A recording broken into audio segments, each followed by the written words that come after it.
Þetta er verkefni 3 í Excel, Paste Special. Verkefnið er á 3 síðum. Hér ætla ég að sýna ykkur fyrstu síðuna. Ég smelli hérna í hólfið D1 og ég ætla að draga þessa tölu frá öllum tölum á þessu svæði. Smelli ég hérna á Copy, síðan dreg ég yfir svæðið A2 til B6, fer í örina niður hjá Paste Special og frádrátturinn er hér, Subtract og OK.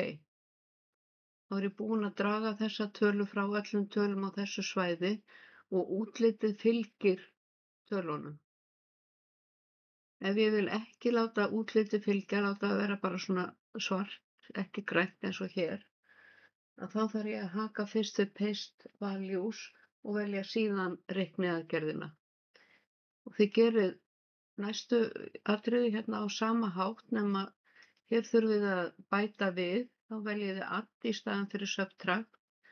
Hér ætla ég að margfalda, þá veljið þið multiple í staðinn fyrir subtract og divide hér.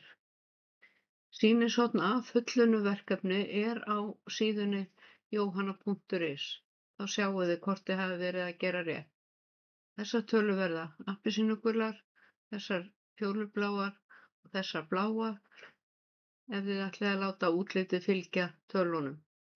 Ég ætla að vista snöggvast. Þið gerið þessi atriði sjálf.